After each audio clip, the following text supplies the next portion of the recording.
Olá amigos, hoje vamos conversar sobre pressão de óleo. Muitos são os problemas que podem ocorrer internamente no motor que levam à perda de pressão. E é aqui que se estabelece um grande desafio para nós profissionais diagnosticarmos a razão ou as razões que levam a essa perda de pressão. Bom, sabidamente não existe um teste capaz de nos direcionar com 100% de certeza de onde provém essa fuga ou um possível entupimento, etc. Daí o bom senso demandar que a gente estabeleça um procedimento e que por vezes muitos profissionais acabam ignorando e atropelando essa etapa e simplesmente começam a trocar peças na base da tentativa. Uma das primeiras peças que propõe a troca é a bomba de óleo. A maldita bomba de óleo é que leva a culpa na história, né? E o fato é que trocam a bomba e o problema continua. Perdeu-se tempo, dinheiro e imaginem então a insatisfação do cliente, que é o mais grave, vamos assim dizer. Bom, para que a gente não fique trocando peças ou abrir caminho assim na base do achismo, é importante então que a gente estabeleça um procedimento, uma linha de busca, é o que eu chamo linha de busca, né? Para isso, o primeiro ponto, a gente tem que listar, né, tem que enumerar os possíveis problemas referentes àquele motor que podem estar ocorrendo para então levar à perda de pressão. Que problemas seriam esses? Bom, supostamente o motor pode ter, por exemplo, borra interna, e aí leva ao famoso entupimento do pescador. E claro que isso acaba afetando a sucção do óleo, né, o bombeamento, e por vezes chega a ponto de acender a luz de óleo, especialmente na condição de quente e em lenta, né? Outros problemas que seriam fugas internas. O que isso significa? Quando a gente fala em fugas internas, estamos querendo dizer o seguinte: desgastes excessivos entre peças, como por exemplo, virabrequim em relação às bronzinas, um comando de válvula em relação aos seus respectivos alojamentos, alojamento de tucho, o alojamento dos pinos de pistões. Aqui, volto a dizer, dependendo do motor, é um ponto a levar em consideração, porque não é todo motor que tem uma galeria de óleo até os pinos. Enfim, uma vez listados esses possíveis problemas, passamos então a analisar o funcionamento do motor. Em busca de quê? De possíveis barulhos que remetam ao desgaste ao qual me referi, né? Às vezes o simples fato de a gente tirar uma tampa ali no bocal onde se abastece o óleo já denuncia o quanto pode estar ou não contaminado internamente. Afinal, se formou borra ali em cima, imagina lá embaixo. Uma outra coisa também muito importante é dialogar com o cliente em busca de um histórico. Nem sempre esse histórico existe. Se a pessoa comprou o carro recentemente, infelizmente não vamos ter muito que extrair do cliente nesse sentido. Mas por vezes o cliente, ao narrar em que circunstâncias aconteceu, se faz tempo, começou de repente, exemplo, depois que eu troquei o óleo, a luz começou a acender quando o motor aquece em lenta, para no semáforo e a luz fica piscando. Bom, o que isso sugere, né? Afinal de contas, o óleo trocou com as melhores das intenções, óleo novo, na especificação certa. Bom, mas o óleo em si é uma química. E de repente ele reagiu com aquela borra interna, soltando placas de sujeira, que vão ser tragadas, né, sugadas pela bomba, porém vão ser filtradas no pescador. E aí passa a obstruir a passagem do óleo. Então vejam, são esses, através desses sintomas que a gente começa depois a conectar, a dar lógica a que ponto do motor pode estar tendo a ponto de levar a perda de pressão de óleo. Bom, o que eu quero dizer na verdade com tudo isso? Não existe uma bola de cristal capaz de nos dar uma certeza de por onde iniciar. Sendo assim, temos que estabelecer uma lógica até para depois explicar para o cliente as razões que nos levam a propor a abertura do motor como um todo ou parte dele. É baseado nesses sintomas previamente diagnosticados. E dessa maneira a gente não fica chutando ou por tentativa, né? Enfim, essa é a lógica, né? Pelo menos a maneira que eu procedo e aconselho a proceder. Bom, vamos aqui para a segunda parte. Hoje o vídeo talvez fique um pouco mais longo, porque eu vou querer entrar em pormenores quanto ao funcionamento da bomba, quanto ao funcionamento do jet cooler, uma válvula de retenção, porque eu percebo que muitos profissionais também acabam recorrendo a alguns macetes na tentativa de fazer com que a luz apague, e sendo que é uma perca de tempo descomunal, porque não faz o menor sentido. Bom, Eu vou ilustrar isso através de desenhos que fica mais prático para que os amigos possam tirar conclusões próprias e não fiquem tanto à mercê de opiniões, ok? Vamos então agora para um desenho onde vou ilustrar tudo isso. Aliás, antes do desenho, eu vou abordar aqui as principais variáveis que têm a ver com a formação da pressão de óleo. São basicamente 4. Temos a viscosidade do óleo, a temperatura que esse óleo se encontra, as folgas radiais e a rotação. Bom, no exemplo que eu vou usar aqui, vamos partir do princípio que estamos falando de motor zero, motor novo, né? Portanto, não há o que atribuir defeito algum a esse motor, afinal ele é novo. Sendo assim, a gente estabiliza de cara 3 variáveis. Tudo isso para depois a gente entender com mais minúcias o desenho que trarei na sequência, ok? Bom, dessas 4, por ser um motor novo, não há suspeita alguma de defeito, já estabilizamos 3. Afinal, quando o motor funciona, chega na sua temperatura ideal de trabalho, temperatura estabiliza ali. O óleo, que é estipulado pelo fabricante, está na viscosidade correta, também fica estável. As folgas radiais, não há desgaste algum, repito, o motor é novo, também fica estável. O que varia aqui na geração de pressão de óleo? É a rotação. Ora, está em lenta, média rotação, alta rotação, acelera, desacelera, enfim, está sempre variando. E com isso a pressão de óleo também vai variar, por conta dessa variável não ficar estabilizada, parada, né?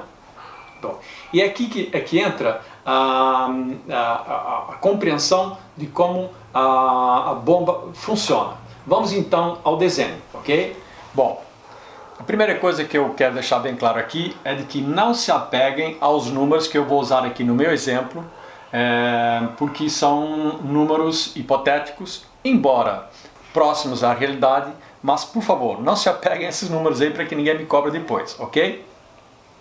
Bom, vamos lá. O que eu falei há pouco é que a rotação interfere na geração de pressão de óleo. Quanto maior a rotação, mais a bomba irá produzir. Quanto menor a rotação, menos irá produzir, ok? Vamos aqui para esse desenhinho aqui, sendo que o bom funcionamento do motor, ele demanda que trabalhe dentro de limites mínimo e máximo. No meu exemplo aqui estou usando 1 kg na condição mínima, quando o motor está em lenta, e 3 kg quando o motor esteja a qualquer tipo de rotação. Mas se eu acabei de falar que a rotação interfere na produção da pressão de óleo, aqui nesse quadrinho temos 1000 rpm, 1 kg, 2000 rpm, 2 kg, 3000 rpm, 3 kg, 4000 teríamos 4, a 5000 rpm teríamos 5. Eu falo teríamos porque no sistema tem uma válvula reguladora de pressão que não deixa passar desses 3. Tá? Então vamos aqui, ó. Temos o cárter, o pescador, a bomba vai bombear esse óleo para mandar para o motor. De 1 a 3, esta válvula permanece fechada. A partir do momento que a rotação aumentar, que tenderia a elevar para 4 kg, esta válvula, no meu desenho aqui, ó, ela começa a abrir para deixar passar o excedente e desta maneira calibrar a pressão em 3. À medida que esse motor vai ganhando mais giro, vamos usar aqui o exemplo aí, 5.000 giros, passaria a produzir 5 kg. Porém, a válvula abre um pouco mais para deixar passar o excedente e a pressão continua estabilizada nos 3 kg. E assim vai. Um exemplo aqui, 6.000 giros, 6 kg. Abre mais a válvula ainda, deixa passar mais todo aquele excedente, contanto que se estabilize em 3 kg. Bom, agora a pergunta que eu faço. De que adianta, para aqueles macetes que eu me referi há pouco, de que adianta calçar esta mola, né? Aqui temos um conjunto real, né? Uma mola, um pistãozinho, embora eu tenha desenhado em forma de esfera, que alguns modelos é através de uma esfera, mas o princípio é um só, que é uma válvula que irá ser comprimida conforme o aumento da pressão, como eu expliquei ali. Bom, mas voltando. De que adianta calçar esta mola com o objetivo de apagar a luz em lenta? Sendo que em lenta eu tenho apenas 1 kg e ela só vai abrir a hora que passar dos 3. Não adianta nada. Percebam, amigos, que é uma tremenda perca de tempo pensar em calçar a mola, para ganhar pressão e apagar a luz em lenta. Bom, mas alguém poderá perguntar, mas se calçarmos a mola, não vamos ter uma interferência na pressão de óleo? Vamos, mas aonde? No ponto máximo. No ponto máximo, ou seja, se eu calçar a mola fica com mais pressão. Agora ela iria abrir aonde? Nos 3? Não. Teria que ter mais força para empurrar. Já iria abrir supostamente nos 4. Então a gente estaria alterando o ponto máximo e não o mínimo. De forma que fica claro e fica aí a observação para que não percam esse tempo que não faz o menor sentido, ok?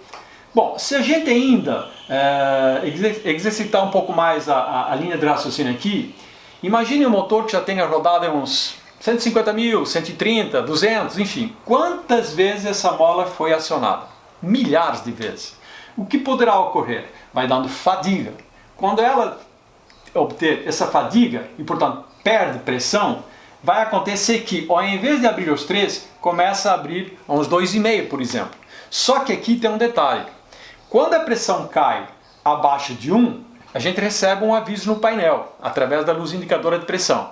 Mas, se tivesse que trabalhar com 3 e passa a trabalhar com 2,5 por conta da fadiga da mola, não existe aviso para isso. Eu chamo isso aqui de doença silenciosa. Então, é uma coisa que a gente tem que analisar quando da execução de um trabalho, levar em consideração também a quilometragem do carro e, supostamente, essa mola já esteja viciada. Outrora, em alguns modelos, por exemplo, o Fiat 147, vendiam a mola em separado para que a gente trocasse. Agora não mais.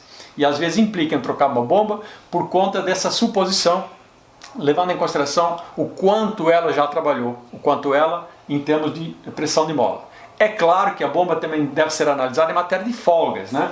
Folgas dos alojamentos das engrenagens, tem aqui uma bomba, né? Essas engrenagens trabalham aqui dentro e é uma questão da gente desmontar, para fazer uma avaliação a quantas anda o desgaste aqui das engrenagens e da carcaça em si, para a partir daqui a gente tomar decisões concretas e com lógica se devemos ou não propor a troca da bomba, ok? Bom, vamos agora para o segundo macete que o pessoal acaba por recorrer, né? Vamos falar sobre o jet cooler. Bom, pessoal, vamos agora falar sobre uma segunda atitude que alguns profissionais tomam na tentativa de levantar a pressão de óleo quando em lenta e o motor quente, que consiste em eliminar os jet coolers. Bom, o jet cooler nada mais é que uma válvula. Mas primeiro vamos tentar explicar o porquê da existência dessas válvulas, para depois falarmos sobre o seu funcionamento. Alguns motores, ao atingirem altas rotações, há uma tendência da temperatura na cabeça dos pistões aumentar, podendo trazer algum tipo de dano. Para isso, a engenharia resolveu instalar umas válvulas na linha de pressão, de forma que injete óleo por baixo para trocar calor na cabeça do pistão aqui e controlar então a temperatura. Bom, vale dizer ainda que em lenta não há a menor necessidade desse refresco, tendo em vista que a temperatura na cabeça dos pistões está para lá de controlada. Sendo assim, estas válvulas só devem entrar após uma certa rotação. Bom, aqui temos a linha de pressão de óleo, né? Temos aqui, desenhei aqui uma válvula representando o jet cooler, e que em lenta a produção da pressão de óleo é baixa, não tem força suficiente de empurrar a mola para abrir esta válvula, então ele permanece fechado. Somente após uma certa rotação é que há um aumento também de pressão de óleo, então aí consegue já acionar a mola, abre a válvula e começa então a injetar óleo, esguinchar óleo aqui por baixo. Então a pergunta que eu faço é o seguinte: qual é a lógica de eliminar o jet cooler se em lenta, né, ele se autoanula, porque já ficam fechados, né? Então não faz o menor sentido, é uma tremenda perca de tempo. Só entra após uma certa rotação. E normalmente quando propõem essa atitude em eliminar o jet cooler é com o propósito de apagar a luz em lenta. Percebam que ele se autoanula, então isso não faz o menor sentido, ok? Uma coisa extremamente simples e que, se bem esclarecido, evitam de ter essa mão de obra descomunal, ok? Bom, agora vamos falar sobre uma outra questão que também muitos profissionais confundem, é sobre a válvula de retenção, ok? Bom, amigos, agora vamos falar sobre a válvula de retenção. Percebam que o nome em si já diz, retenção é para reter. E a finalidade dessa válvula é a seguinte: para alguns motores, especialmente os de tucho hidráulico e os multiválvulas, há uma tendência, depois de um certo tempo parado, a bater tucho. Porque há uma fração de segundos aí entre a bomba puxar o óleo, encher a linha, para depois pressurizar. E nessa fração de segundos, os tuchos podem vir a apresentar uma batidinha depois de um longo período parado, o que leva a uma reclamação por parte do cliente. Então a engenharia concluiu que se instalasse uma válvula entre o cabeçote e o bloco, de tal maneira que, ao desligarmos o motor, ela feche de forma a permanecer a linha cheia, isso vai facilitar o trabalho da bomba. Vejamos como é que funciona. Aqui temos o motor funcionando, né? A própria pressão vai abrir esta válvula. Detalhe, esta molinha aqui, a pressão dela é baixíssima. Qualquer pressão de óleo é o suficiente para abrir a válvula. Bom, então funcionando ela permanece aberta e o óleo fica circulando. No cárter, fica nesse ciclo aqui, né? Lubrificando as peças internamente. Na medida em que a gente desliga o motor, o que acontece? Esta mola empurra a esfera e fecha. E desta maneira a linha, as galerias de óleo na parte superior vão permanecer cheias. Para quê? Para que na próxima partida esse tempo de encher e pressurizar diminua e assim eliminar aquela batidinha de tucho, né? Bom, quais são os possíveis defeitos que essa válvula pode apresentar para que a gente depois associe aos sintomas que o motor apresenta? Se eventualmente essa válvula engripar aberta, vai acontecer que perde a sua função, era como se não tivesse. Por outro lado, se ela engripar fechada, né, e o motor funcionando, se ela estiver trancada, o óleo não vai passar. A parte superior não vai receber lubrificação. Os tuchos vão bater de uma maneira contínua e há até uma possibilidade de fundir o comando. Bom, como é que isso reflete na lâmpada, na luz do indicador no painel? Se a tomada de pressão de óleo for na parte superior, essa lâmpada, essa luz vai permanecer acesa direto. Afinal não recebe pressão alguma, porque aqui estaria supostamente trancado, fechado. Por outro lado, ainda que a válvula fechada, o motor funcionando, mas a tomada de pressão, se for embaixo, ela vai apagar e não vai acusar a baixa pressão de óleo em cima, porque aqui seria baixa pressão de óleo apenas numa ramificação do motor e não no todo, ok? Então a função dessa válvula é reter, facilitar o trabalho da bomba, e os defeitos acabei de expor aí para que a gente depois associe se tem a ver ou não com a válvula de retenção, ok? Bom, vamos abordar mais um macete do qual muitos profissionais também lançam mão, e com este eu concordo plenamente. E é claro que tudo isso depois da análise que é feita no motor, e não encontrando assim evidências que o motor tenha problemas seríssimos em termos de muita folga, né? Talvez um início de folga extra nas folgas radiais, e na tentativa de levantar um pouco a pressão, recorre-se a um óleo mais viscoso, né? Muitos dirão, bom, mas se as especificações do óleo é um 1030, por exemplo, se eu colocar um 1040, o que eu vou trazer como consequência em termos de danos no motor? Nenhum, né? Eu vou explicar na sequência do porquê, né?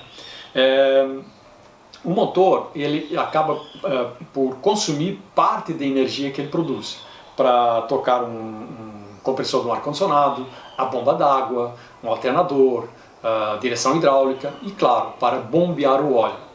É claro que se nós recorrermos a um óleo mais viscoso, como o exemplo que eu dei de um 1030, pormos um 1040, né, o óleo mais viscoso ele demanda mais energia para ser bombeado, já que sua fluidez diminui, né?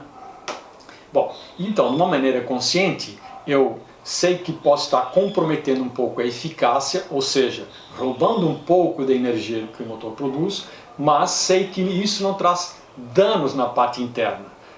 Tipo o exemplo que darei na sequência. Você está dirigindo, né, e de repente resolve dar carona para um adulto, em média aí 70 quilos, significa dizer que o motor vai ter que arrastar 70 quilos a mais. Mas não é por isso que vai trazer danos na parte interna, né? Seria esse plus de arrasto com o aumento da viscosidade, né?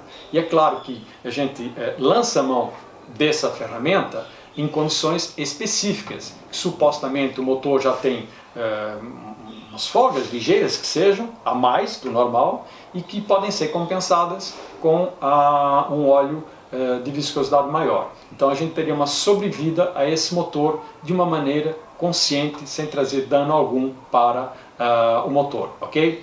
Então esse é um macete que, com este eu concordo, diferentemente dos demais, onde provei por A mais B, que não faz o menor sentido. Ok, amigos? Bom, espero que tenha sido útil essa nossa conversa. Fica aí o meu abraço, até o próximo vídeo, e se eventualmente for merecedor de um joinha, basta clicar aí. Até a próxima!